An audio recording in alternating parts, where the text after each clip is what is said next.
देशाची, सत्य समाज शेतकऱ्यांचा आवाज।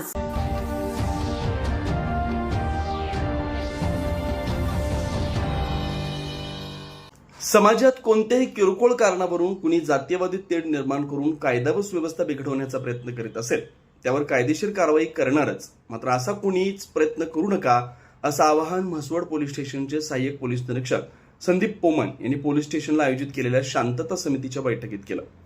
यापुढे तडजोडीच्या नावाखाली गुन्हे दडपले जाणार नाहीत, कायदा हातात घेणाऱ्यांना कायदेशीर कारवाईला सामोरं जावं लागेल असा स्पष्ट संदेश पोमन यांनी दिला।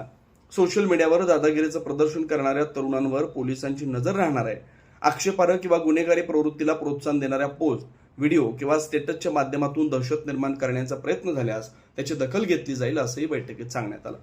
म्हसवड शहरातील प्रमुख चौक आणि येणाऱ्या जाणाऱ्या मार्गावर उच्च दर्जाचे सीसीटीव्ही कॅमेरे बसवण्याचा प्रस्ताव बैठकीत मांडण्यात आला।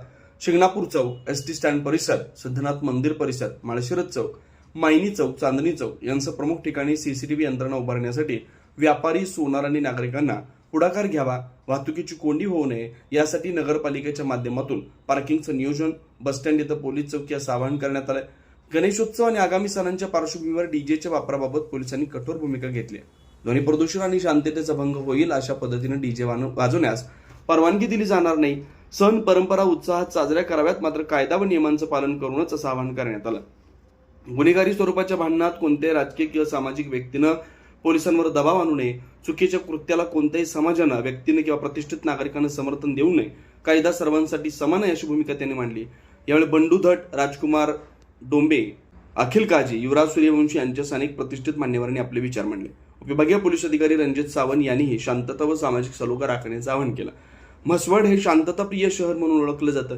काही मोजक्या तरुणांच्या चुकीच्या वर्तनामुळे संपूर्ण शहराची प्रतिमा खराब होऊ नये यासाठी समाजातील प्रत्येक घटकानं जबाबदारी स्वीकारण्याची गरज असल्याचं बैठकीत अधोरेखित करण्यात आलं। शेवटी त्यांनी नागरिकांना चुकीच्या गोष्टीला साथ देऊ नका, कायदा हातात घेणाऱ्याला कायद्याचा सामना करावा लागेल। म्हसवडची शांतता ही सर्वांची सामूहिक जबाबदारी आहे असं आवाहन करण्यात आलं। भूमी मान देशाची संपादक श्री बापूसाहेब कोळेकर, धुळदेव।